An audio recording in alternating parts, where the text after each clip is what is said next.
Welcome everybody and thanks for coming. It's great to have you here, and I'm thanking you for spending some time in your evening coming to the seminar so we can go over a bunch of this stuff and save some time in clinic. So benign prostatic hyperplasia is why we're here. We do want to encourage open dialogue amongst everybody and be able to use that chat option, so no recording or no recording this, but we are going to record it, and if you wanted to share it with friends, it's going to be available on my website, this whole webinar, so feel free to check it out again. It should be available within a week or two on my website, along with my other videos, okay? Again, I'm part of the Slew Care Physician Group. That's how we got most of your names and numbers, so you should be familiar. If you're interested in scheduling an appointment about any of these treatments, you can call either this number here or the Slew Care Central Scheduling, which is 977-4440. As you know, I treat all sorts of urologic conditions. I'm a general urologist, but one of my specialties is BPH. So what we're going to cover is we're going to kind of go over the prostate, what it does, where it is, why it's such a problem. Go over BPH, and then we're going to go over some treatment options, which is probably why you're here. So what is the prostate? The prostate, when it's normal, is about walnut-sized.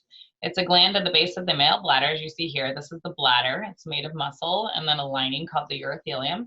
The urine is stored in the bladder, and then when it's time to go, the bladder muscle will stretch. It'll send a signal to the brain telling it it's time to go. The brain will then send a signal to the bladder when you're near a toilet that it can go.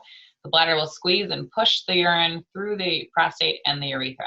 The urethra runs through the middle of the prostate surrounds it. And if the prostate's pushing on the urethra, obviously it causes some what we call bladder outlet obstruction. The prostate, what it does for you, it actually produces some fluid that makes your sperm able to penetrate an egg. So that's its actual job. It also helps with ejaculation. It will squeeze during ejaculation, and therefore the semen will come out of the urethra and not back up into the bladder. The prostate will grow to its normal adult size in men, most men in their early 20s.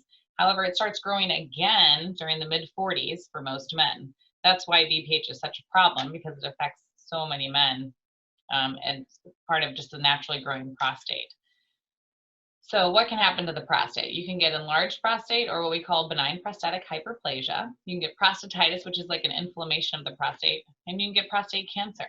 These are all the things that we treat as urologists, and I'll kind of go through them. So BPH overview. What is it? It's commonly known as an enlarged prostate. It just means that it's grown larger than normal. Like I said, this occurs with age. It's a natural process.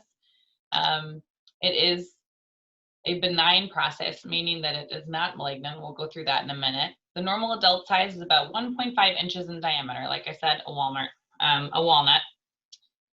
If you work in centimeters, it's about 1 to 2 centimeters on each side, so maybe 2 to 3 centimeters wide. 20 grams, we tend to talk about grams in urology, so if your urologist said your prostate was 30 grams, that's pretty normal for a man that's over 40 or 50 years old.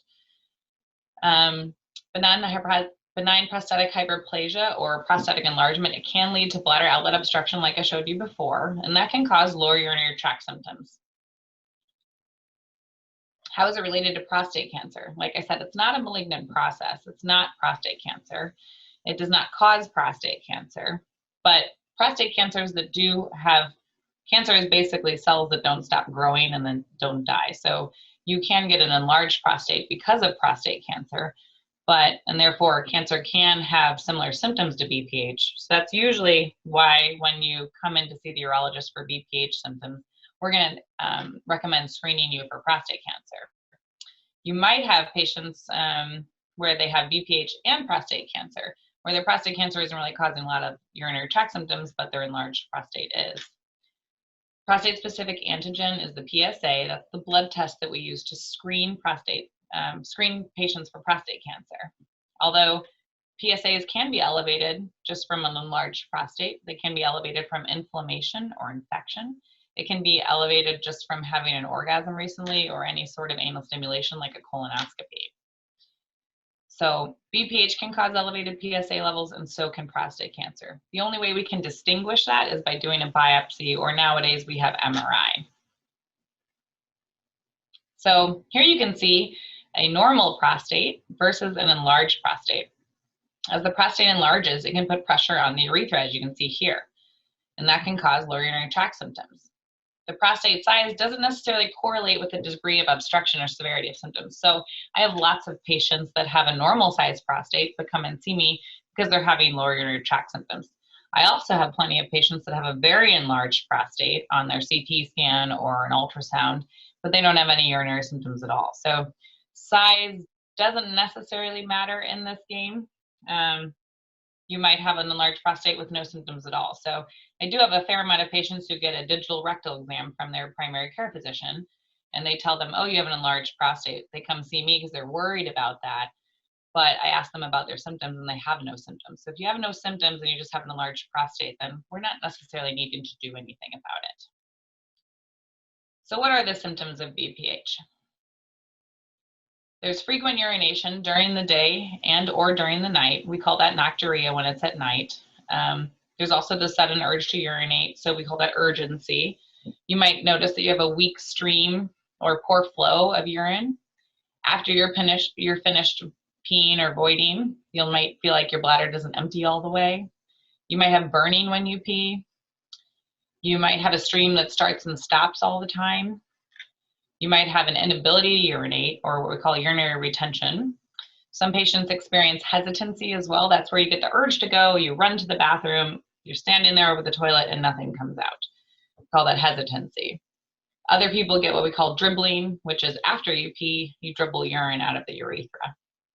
These are all things that can be caused by BPH.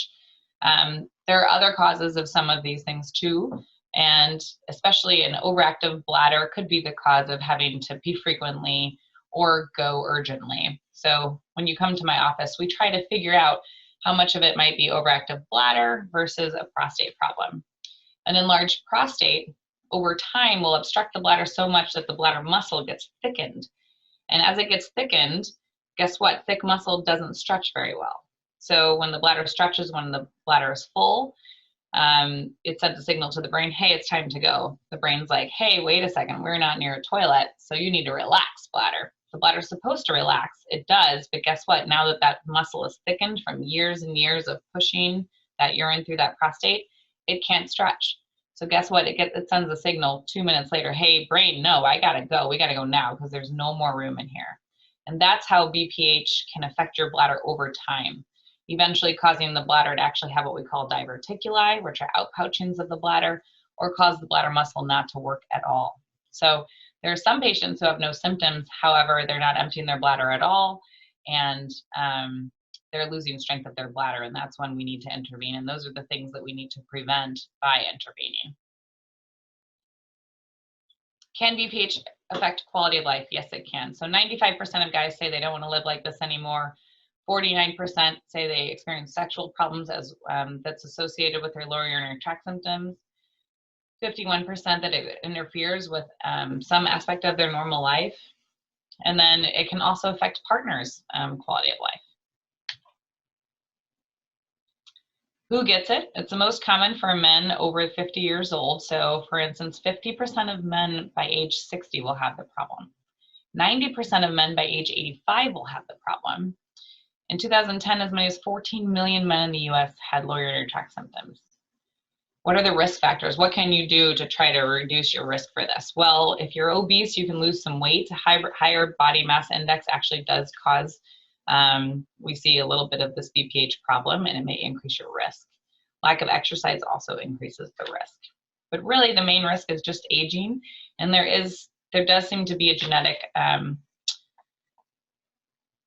cause of this. So if you have a father who had an enlarged prostate, it is pretty likely that you might as well. So how do we diagnose it? When you come to the office, we'll take your medical history. We'll ask you a bunch of questions about how you pee, and we'll do a physical exam. The physical exam might consist of doing a digital rectal exam. That's where we put our finger in your anus and feel the prostate through the rectum. A lot of people get confused. They'll say, well, I just had a colonoscopy. Why do you need to do this? Colonoscopy is looking at the wall of the rectum for any growths. When we put our finger in, we're actually feeling through the rectum to try to get to the prostate on the other side. And we're feeling for any lumps or bumps that might be tumors. And we're also checking size. It doesn't give us a ton of information on the size because we're just feeling the back of the gland. We don't know if the prostate grows up into the bladder. We don't know if it's growing forward, or we only know how wide it is. So it gives us a little bit of an idea, but it's not perfect. We also might have you pee in a machine called a Urethral, and that'll tell us how good your flow is. Does your stream start and stop? It'll also tell us how much you actually peed out. And then we scan your bladder and see if you're actually able to empty. So some people have post-void residuals, which is what's left in the bladder after you pee. Normal would be anywhere from 25 to 50. Over 100, that's when we start getting worried. We will give you probably some questionnaires or some things to fill out. My favorite is the American Urologic Association Symptom Score. It's a score that gets you up to 35 points, and it asks you things like frequency, urgency, how many times you get up at night, do you strain, do you feel like you empty your bladder? And you give us a score of how frequently you have these problems. That score is how I follow you through any treatment that we do, either medications, behavior modifications, or surgeries, because that's how we can objectively see if your symptoms are getting better. That's why you're here to see me, so we can improve your symptoms and improve your quality of life. Most of those questionnaires we give you do give you quality of life questions. I was going to give you a sample of one, but it didn't really work there. So anyway, treatment options. That's why you're all here. As you can see here, we go from less to more invasive. The less invasive things, which I'm a big proponent of, if we can fix your problem just by changing some things you do every day versus put you on a new medication or a pill or take you to surgery, I'm all for it. So we might talk about fluid and diet changes. One of the best things you can do for peeing at night is stop drinking about 3 hours before bedtime. Also get your legs up a little early if you get that swelling of the ankles at the end of the day. Most of that stuff is diuresing. When you age, you make more than half of your urine at night. So if you're saying, gosh, I really pee so much more at night than I ever used to, that's probably right, because that's what your body is doing. It's making more urine now at nighttime. So most people over 65 are having to pee once a night. Another thing you can do is look at your caffeine intake. And if you're drinking a lot of caffeine, that might be causing some of the frequency and urgency, that rushing to the bathroom and going frequently. So I usually tell any patients that have prostate problems that they should probably give up caffeine just for a week and see if some of that urgency and frequency goes away. If it does, then we might need to look at limiting how much caffeine you drink every day. Watchful Waiting is doing these kind of things, these behavioral modifications, and seeing how long we can prevent giving you some sort of a treatment for it. We can also do bladder retraining, which is when you get that urge, you distract your brain, try to get that urge to go away, and that way you can go a little longer between urinating. Kegel exercises will also help. If you don't know what a Kegel exercise is, that's where we flex our pelvic floor muscles. So your pelvic floor is what holds all of your insides up. If you're obese, that pelvic floor is probably getting stretched out because it's holding up all of that weight. So if you're obese, it's a really good idea to start doing Kegel exercises. I tell all of my prostate patients to try to do Kegel exercises, especially if we're about to do any sort of procedure on them. How you can do them is by squeezing to try to stop the stream of urine. So if you were standing on the side of the road and you were peeing and a cop came up and you had to stop, that's a Kegel. The other way to think about it is think about a finger in your anus or in your, forgive me, but butthole. You can put your finger, pretend like there's a finger in there and squeeze. So everybody do it with me right now. You can squeeze those muscles. You might feel that the pelvic floor is lifting underneath you. That's a Kegel exercise. So you can do squeeze, release, squeeze, release, squeeze, release 10 times, 3 times a day. You can also do it where you squeeze and hold and try to keep holding it, keep it tight, and then squeeze again, get it a little tighter. Do that for about 10 seconds. And that's so if you're rushing to the bathroom and you need to hold your urine, you can make it to the bathroom that's 10 to 15 seconds away. So those are Kegel exercises. Those are all things that you can try, and that might improve some of your urinary symptoms enough that you're not so bothered that you require medication or a procedure. Then we move into the first line therapies. So BPH medications are one, permanent implants, RezümWater vapor, and then the surgical procedures. And we're going to go through all of those. A lot of my patients ask me about alternative medications or supplements or herbal remedies. There is no dietary supplement or herbal remedy that we've studied in evidence-based medicine that is proven to give long-lasting reduction of symptoms. I have had plenty of patients do well with saw palmetto. There are a few studies out there that show that it does work. I always just recommend to have a little caution when you are buying supplements, that supplements are not FDA approved. And I believe supplement companies are out there to do good by patients, but they could be just rolling one over on you and just giving you a sugar pill. So if you are going to buy supplements, try to find ones that are regulated by supplemental regulators. Go to the next one. So watchful waiting, we kind of talked about that. Only 19% of guys were satisfied with this. For me, I tend to see it with patients who have that urgency and frequency with caffeine, and making that modification might do the trick. Obviously, no general anesthesia, no permanent implant, no surgical retreatment. However, the potential side effects of doing this might mean that, as your prostate grows, your symptoms might get worse. So you may need an intervention later. One of the first lines is an alpha blocker. You might be on it or might have been put on it before. Tamsulosin, alfuzosin, anything ending in osin, or what we call Flomax.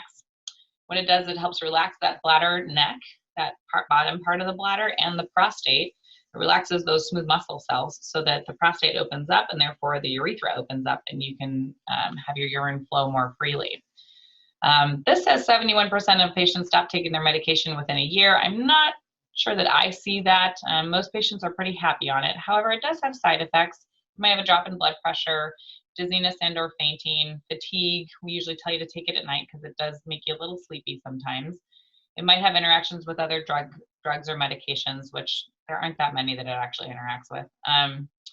And then the main side effect is 17 to 25% of men get retrograde ejaculation, where when they orgasm, nothing comes out. And that's because the prostate can't squeeze anymore and the bladder neck can't close. So you still ejaculate, it just goes up in the bladder and then you pee afterwards. Again, no general anesthesia, no permanent implant, no surgical retreatment with medications.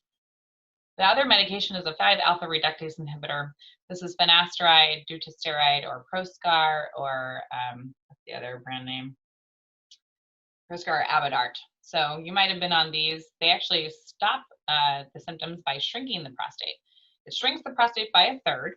The candidates for these medications are people with prostates over 40 grams. So you have to have a pretty large prostate for this to work well.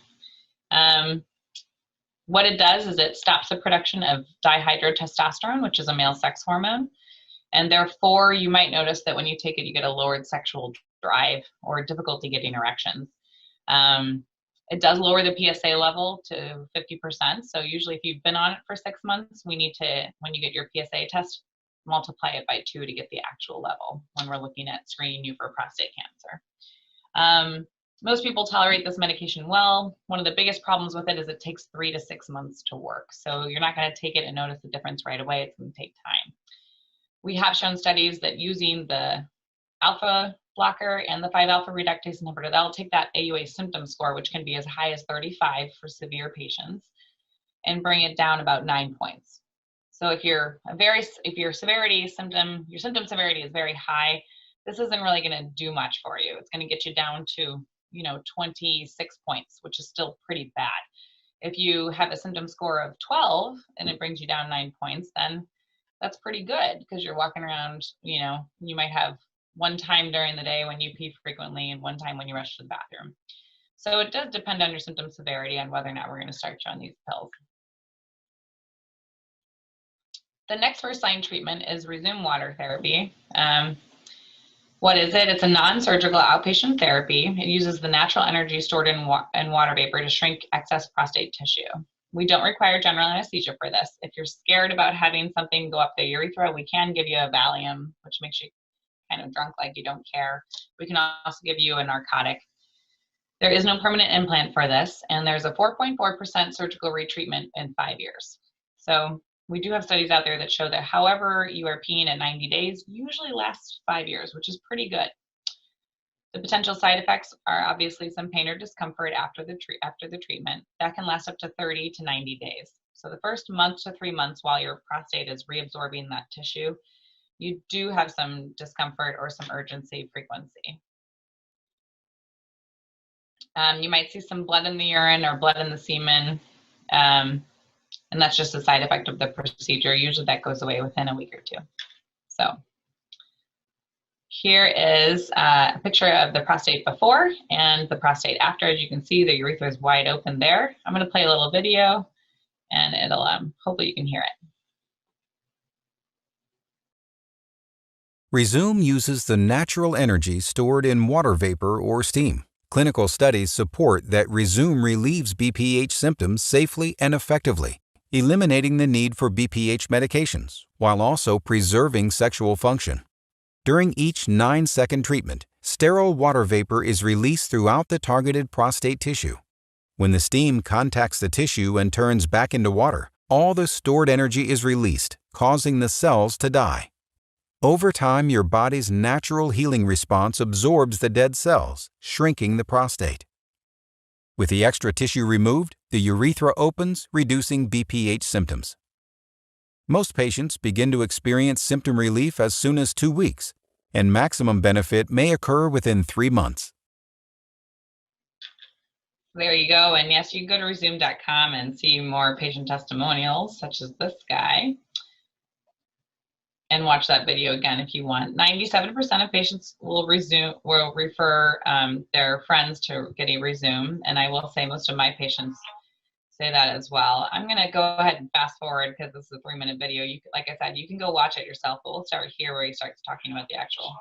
I decided to go ahead with Rezum because I had looked online and saw that there were side effects with drugs or some of the surgical procedures that I didn't want to go through. And the procedure didn't last that long. I was surprised. I thought it'd take longer, but it didn't. Everything was done in the doctor's office. I mean, they didn't have to go to the hospital or any of that. And I actually drove home, so it wasn't a bad thing at all. After having the procedure where I am now 5 months later, I mean, it's just totally different. I have no problems whatsoever. I sleep at night. I still get up once in a while, but I had nothing like before. I would get up many times a night before to go to the bathroom. Don't have any of that now. It's back again like I was literally 30 years ago or something. I have already recommended it to other people. I said it's the best thing I've done, and I wouldn't wait. Why wait? It's not going to get better. So you need to take care of it in some way, and this is, I just can't recommend it enough. I mean, it's just so different, it's unbelievable. So like I said, you can watch the full video online, or you can go see other patient testimonials online as well. A few more things about Rezum. I do require about 25% of men will go into retention, meaning that they won't be able to pee in the first 7 days after the procedure. So we'll either teach you how to perform straight catheterization, which means that we teach you how to put a catheter in your bladder in case you can't pee. That's just so that if it happens in the middle of the night where you get up, you can't pee, you're not ending up in an emergency room when I'm not available. So we teach you how to straight cath so that if that happens to you, like I said, 25% of the time, not that often. I think I've only had 2 patients that's happened to. You can get yourself out of trouble without having to go to an ER. The other option is if you don't want to cath yourself, we'll just put a catheter in and you wear a catheter for 7 days, which most of my patients actually haven't minded. Those first 7 days are a little rough anyway. You're peeing very frequently. You're having a lot of urgency, going to the bathroom a lot. You might have some blood in the urine, and the catheter just kind of prevents all of those things and makes you a little more comfortable for that 7-day period. So it is all done in my office. The whole visit, it takes less than an hour. We do put a scope in your urethra. We will numb up your prostate prior to the procedure with doing a rectal ultrasound, and then we'll also numb up your urethra. Most people still feel it, and I would say the majority of men just kind of take deep breaths during the treatment. Each treatment is 9 seconds, and that's when you're going to feel something like a bladder spasm or a feeling like you have to pee. You might feel some heat down there. But most people just kind of get through the 9 seconds. We usually do about 2 treatments on either side. So it's 4 treatments that are 9 seconds long. Most of the people I've taken care of. I've never had somebody jump off the table, kick me, scream, anything like that. So most people tolerate it just fine. When we are done, we take the scope out and you're able to just walk out of the clinic. If you do decide to take a narcotic or a Valium beforehand, I make you get a ride just because you shouldn't operate heavy machinery when you take those medications. So that's pretty much the Rezum treatment and how we do it at our office. The next one on here is the prostatic urethral lift. This is another outpatient procedure. Some urologists offer this in the office. I actually don't offer it in the office just because I don't have the special scope we need for it. So we do take you to the operating room. If you are in the operating room, you can have no anesthesia, or if you prefer to have anesthesia, we can give you what we call light anesthesia or monitored anesthesia care. There is a permanent implant that goes in. These are just little implants that go in and kind of lift the prostate sides up so it opens up that urinary tract. There's a 13.6% surgical retreatment through 5 years. And when I was talking about that AUA symptom score, this brings it down about 9 points. So I usually save this for patients who do really well on their medications and just don't want to take pills anymore or have side effects from them. The Rezum, however, it actually reduces the AUA symptom score by 50%. So that's a pretty good, and on average 15 points. So it kind of depends on where you are. I have had patients go from 35 all the way down to 1 or 2. So there is all sorts of ranges through Rezum. Prostatic urethral lift, I pretty much see anywhere from 9 to 15 point reduction. So it's pretty good. And again, lasts 5 years. And it's pretty easy to go through. When you wake up, we usually don't need a catheter, and you're noticing that improved flow right after the procedure. You might have some pain or discomfort when urinating. You might see blood in the urine. There might be some pelvic pain associated with it. If those little implants aren't reabsorbed by the lining of the urethra and the bladder, you might get stones forming on them. That's pretty rare, but it does happen. And some patients have a little more frequency or urgency with the implants. So if I have patients that have those irritative symptoms that are more severe than their obstructive symptoms, such as they have worse urgency and frequency and less decreased flow, I usually don't think they're a good candidate for this. For both the UroLift and the Rezum, your prostate size and shape do kind of matter on whether or not you're a candidate for these. So I do usually recommend getting a cystoscopy prior to these. We do the cystoscopy in the office. It lasts about 30 to 90 seconds. We just pop a scope in your bladder, look around the prostate, and then we get out. Most people tolerate it just fine. It's not something you look forward to. It's uncomfortable, but I wouldn't describe it as painful.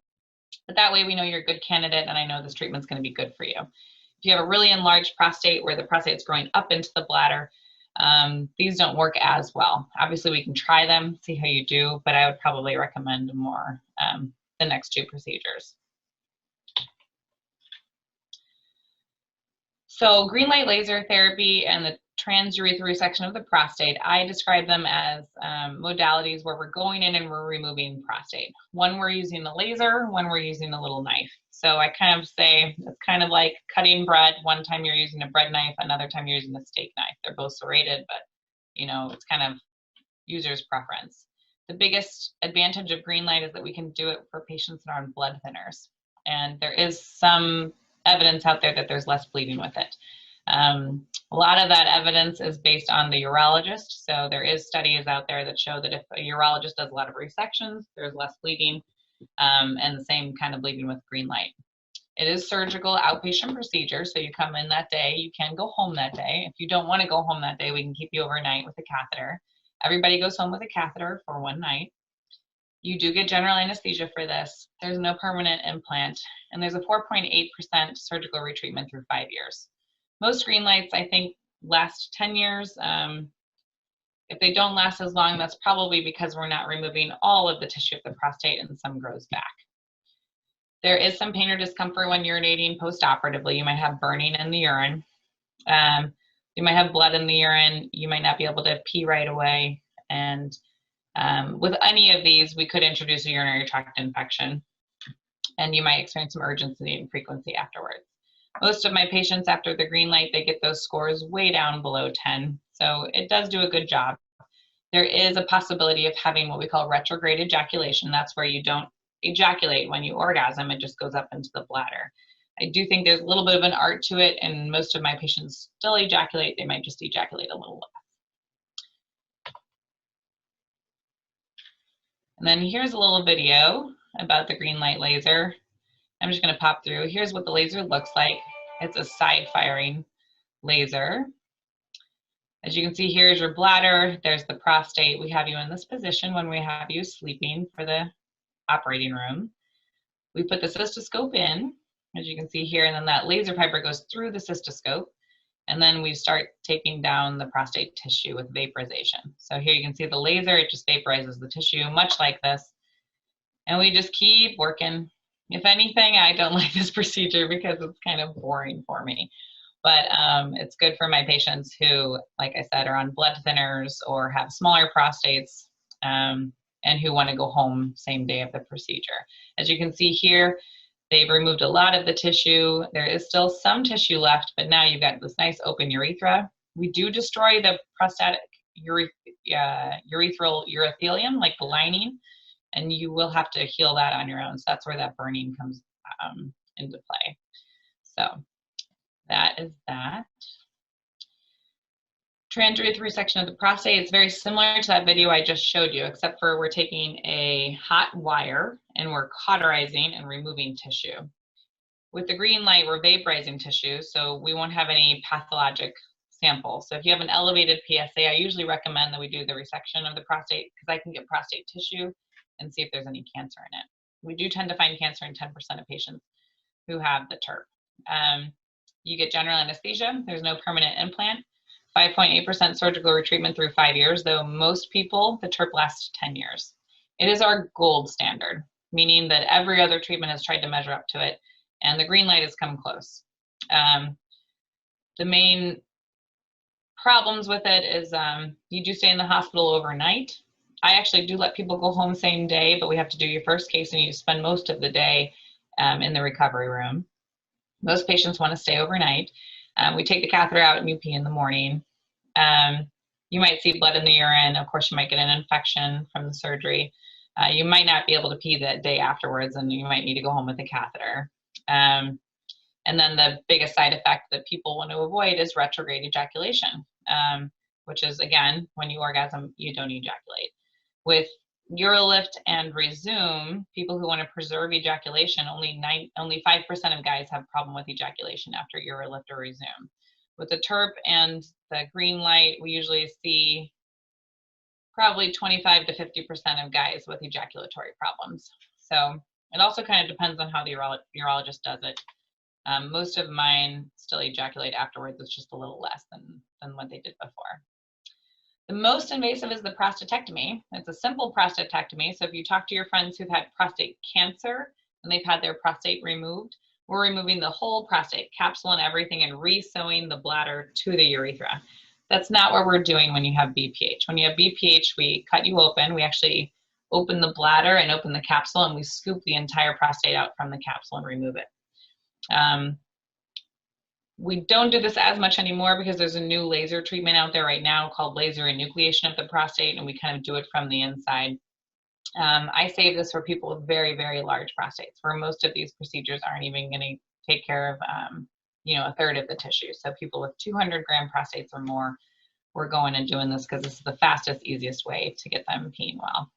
The major side effect is bleeding. You might require a blood transfusion. If there's an infection there, you might get septic, and then most of people after this don't ejaculate. There is only a 2.7% surgical retreatment.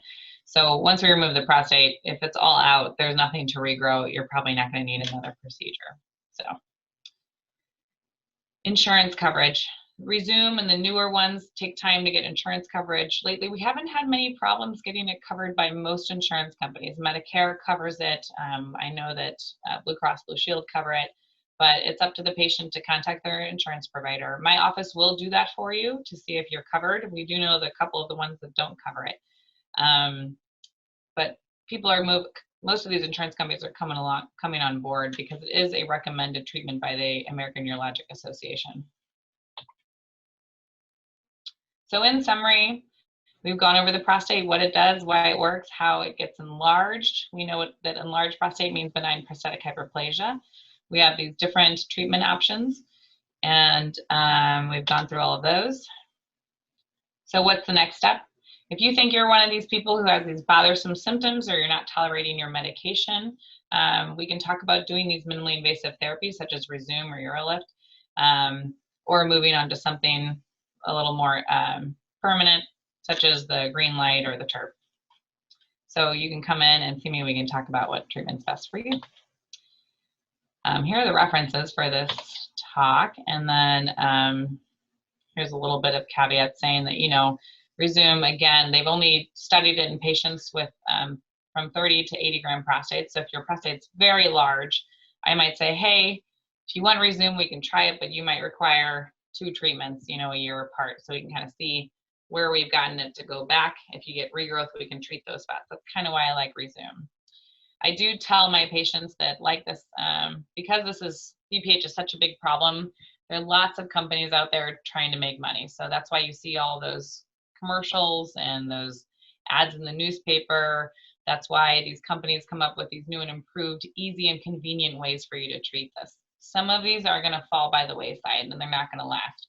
I think Rezum has good staying power and Urelift has some staying power because I have seen patients do very well with them and have minimal complications.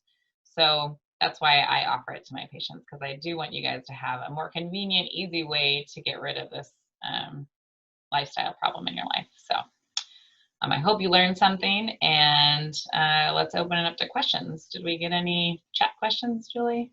Awesome. Yes, we did.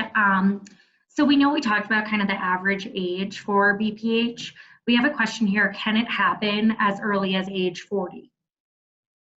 Yes.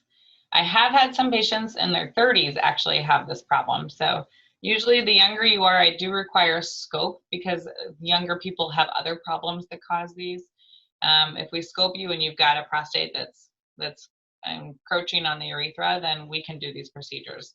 Those are the patients that I really recommend Urelift and Rezum because it preserves that ejaculation. So since they're still young enough that they might want to father children naturally, might want to maintain ejaculation in their sex life, those are the patients that it's really good for, and I'm very glad we have that option. Awesome. And then another one is, how soon after minimally invasive therapy like Rezum or Urelift can you return to work, start exercising, resume a normal sex life, things like that? Right, great question. So for Urelift, I usually say, well, for most of the treatments, I say no heavy lifting or strenuous exercise. That's for the TURP, the GreenLight, the Urelift, Rezum for the first 3 days. So you just kind of want to take it easy those days, and that's mainly because of bleeding. After that, you can resume your normal activities. Most people with the TURP and the GreenLight take about a week off of work, and then they can go back. That's mainly because you're going to the bathroom pretty frequently and you might be irritated. So if you have a job where it's difficult to go to the bathroom every 15 minutes, then you might need to be staying at home. Urelift, I've had patients go back actually within a week. It just kind of depends on that urgency frequency and if you have a job where you can pee frequently. For the Rezum, I tell people to usually take about a week off. Some people take longer if it's taking longer for those urgency and frequency symptoms to go away. I will say with the Rezum that first 30 days, if you get 3 treatments on either side, the more treatments you get, the longer it takes for the body to resorb that tissue and the harder time you have recovering. So I have had patients get it, and those first 30 days are pretty miserable and they can't work. I've had a lot of patients get 1 or 2 treatments on either side and they go back to work within the week. So it just kind of depends on how you tolerate the treatment and how your body is recovering. If you're somebody that recovers really well, you might be back as soon as 1 week. Most of the patients with Rezum at 30 days are good to go. So most people are going back to work within a week or 2. Great. Here's a good question. What are the implications of BPH for the health of your kidneys? Great question. So if BPH is obstructing your bladder so much that your bladder is so full all the time that it's putting pressure on your kidneys, which drain down to the bladder, then you can get kidney failure over time. You have to have pretty severe BPH in order for that to happen. Most patients are seeing their primary care physicians and getting their kidney function checked every year. So it should be something we catch. Every once in a while, we get a patient who comes into the ER and their kidney function is horrible. They've tanked their kidneys and they need dialysis, and they realize their bladder is completely full and they haven't been emptying their bladder at all. But that's pretty rare. And those are people whose bladders have stopped functioning. So we try to catch the stuff beforehand. And the main thing that we check on that is the post-void residual. So if your post-void residual, where we scan your bladder after you pee with the ultrasound, is very high, like 500, 600, 700, that tells me that your bladder might not function anymore. And usually we'll get an ultrasound of your kidneys to make sure that we don't see your kidneys swelling with urine at that point. So most people, if they're draining their bladder and you're peeing, you know, you only have 200 left in your bladder after you pee, you're not putting any pressure on your kidneys. If that helps. Awesome. Is there any guide or website that you can think of off the top of your head to show Kegel exercises, how to do them, and kind of the stuff you talked about during your presentation? Not off the top of my head, but if you just go to Google and type in Kegel, K-E-G-E-L, or pelvic floor exercises, a bunch of websites will come up that describe it. We do have handouts in the office, so if you are one of my patients, next time you come, we can give you one of the handouts. Also, there is access to physical therapy, so if you have constipation problems or you don't think you're defecating correctly, and that's mixing with your urinary problems, then a lot of times I recommend just going to physical therapy for it. And the physical therapist can teach you how to do it, teach you the exercises, kind of go through things more in depth. It usually is about 4 to 6 visits once a week, and then you learn it all and you just practice it at home. So if you're interested in that, we can always refer you to an actual physical therapist to teach you. Otherwise, I would just put it in Google, type it up, and I bet you there'll be 10 websites from urologists, pelvic floor physical therapists. You know, I think Mayo Clinic has one, so you probably find it pretty easily. Yeah, I just did a quick Google, and Mayo Clinic, WebMD, they all have options for you guys if you want to look that up after the fact. Okay, we've got one more here right now. As a first step, what test should I ask my primary doctor to run to see what stage my prostate enlargement problem is at? I would just have you fill out, if you go to Google, you type in AUA symptom score, so AUASS, one of those symptom scores will pop up. You can go to Google Images or put in IPSS, those little tests that we had on the PowerPoint. And if you fill that out and it shows that your symptoms are moderate to severe, that's kind of a sign that we want to do something, because it really is affecting your quality of life, probably. At the bottom of that questionnaire is a quality of life index asking you, like, how bothered are you? And if you're above mixed, if you're unhappy or dissatisfied, then I would say we need to do something. Your primary care doctor can start you on Flomax. That's usually my first line. Again, I usually like to talk to people about whether or not they're having majority urinary urgency and frequency as their main problem. So if you fill out that AUA symptom score and it's urgency and frequency as your 5s, and your flow is pretty good and you're emptying pretty well and you're not straining, then you might have an overactive bladder and you might need a bladder medication. So your primary care doctor can look at that score, kind of determine those things for you, start you on a medication. You can try that medication for 3 months, see if that score improves. And if it does, you can write it out on the medication. If the medication causes side effects and you don't like it, that's when you can say, hey, I don't like these side effects. Can you refer me to a urologist so I can get a procedure and therefore don't need to take the medication? Most of the patients I do these procedures on, we stop their medications. So we can get you off those pills. And that's also why a lot of people like to choose it, especially at a young age, because if you're 50 years old and you're starting on Flomax, are you going to take Flomax until you're 80 years old? It's 40 years on a pill versus just having a procedure and not having to take a pill. So if you're pretty young and you're starting on these medications, looking into seeing a urologist and seeing if there's a surgical intervention that'll work for you is probably a good idea. That's what I would do. Awesome. Couple more funneling in. Can BPH cause urinary incontinence? Well, I would say dribbling is one of the main incontinence issues with BPH. And what that is that you don't get enough flow to kind of empty the urethra. So if your flow is really low, it's just kind of trickling anyway, your urethra will hold urine. So when you're done peeing, you zip up your pants, you walk away, some of that urine still dribbles out. So that is one form of incontinence, which is leaking of urine. The other type of incontinence that it might cause is urgency or urgent continence, which is when you're rushing to the bathroom and you can't make it on time, or you're doing what we call the pincher, where you're just pinching the tip to kind of hold the urine in until you can get your pants down. Urinary urgency could be overactive bladder, but it could be severe BPH or long-term or chronic BPH. So those are the main two types of incontinence. The other incontinence is stress incontinence, where you leak when you laugh, cough, or sneeze. That's usually not a problem for men unless they've had a surgery on their prostate. And then the other one is overflow incontinence. And that's where people have those full bladders, they're backing up into their kidneys, and they're just constantly dripping urine out because it has nowhere else to go. And that would be somebody who's just constantly dripping all the time. So yes, I can. Any other questions? There was, but I was on mute while I was asking it. One last question here.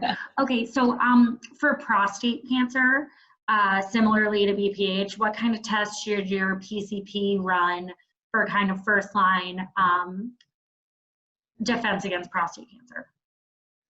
Right, so if your PCP is comfortable doing a digital rectal exam, that is one of the screening tests. It catches about 30% of prostate cancer, so it's not perfect, but it is something. And then they can get the PSA, which is the blood test. A while ago, there was a recommendation saying that we shouldn't do PSAs because it wasn't saving enough lives. However, the panel that decided that didn't have any urologists, no oncologists, which are cancer doctors, and no radiation oncologists, which are also cancer doctors on that panel. So there was, of course, a big uproar. We are saving lives by screening for prostate cancer, but we're trying to do a better job of picking out who to treat. So it's important that you know when you get your PSA checked, it might be elevated, and therefore you might need a biopsy or an MRI. So you might get 2 more doctor's visits for something that isn't a problem. So you could have an elevated PSA and not have prostate cancer. That's why it's a screening test. So we usually go over the risks of getting the screening test and what might happen to you by getting the screening test. So if you get a biopsy and you have a horrible infection from the biopsy and you don't even have cancer, that was one of the arguments saying we shouldn't screen. However, we think we're saving enough lives by screening. And that's because when you get prostate cancer, a lot of times you don't get symptoms until it's already in the bones. In the old days, the way we found prostate cancer was when somebody got a bone fracture, they would break their hip or their arm because they had tumor growing in their bone.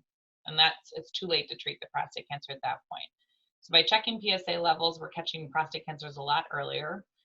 And now we know how to do what we call risk stratification, where we decide, is this a low risk prostate cancer? And if you're 65 or 70 years old and you're only going to live 15 years and it's a low risk cancer, we might not even treat the cancer.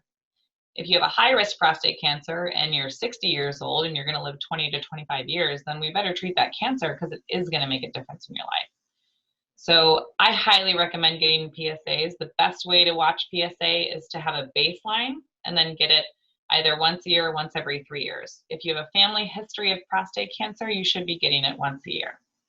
If you don't have a family history and that PSA is less than 1.5, then your risk of having cancer in the next 3 years is virtually nothing. So you can just get it every 3 years. And that way, you're not going to get those false elevations. And the other thing I want to emphasize is that the PSA can be falsely elevated if you've had sex within 48 hours of the test. A lot of primary care physicians forget to tell you that. So make sure that if you're getting that blood test, you think back to yourself, did I orgasm in the last 2 days? Because if you did, you need to wait a couple of days in order to have what we would see as a normal level. But that's probably the best way to start screening, is just with a baseline PSA. Awesome. Well, Dr. Lombardo, that is it for questions that we received here. I want to thank everyone for attending. The office will send out a follow-up email. If you have any questions you want to ask privately or schedule an appointment, there'll be an email and a phone number here. We actually have up on the slide here if you want to just call and make an appointment, you're free to do that. Dr. Lombardo, any final words, closing words? I think most of you are already SLU care patients. So if you want to my chart message me any questions you have, that's fine. I do encourage most people with like, if you really want to talk to me about this as whether or not something you need, just to come to the clinic, because that way I can give you my full attention and full focus. Of course, here you can make an appointment at SLU Care Central. The 977-6610 number is specifically my Clayton office. We do have the brand new hospital and brand new ambulatory care center. So I do see patients over there, and it's a pretty fancy office, so you can come on over there. And that would be it. I hope you all stay well and sleep through the night. Stay healthy.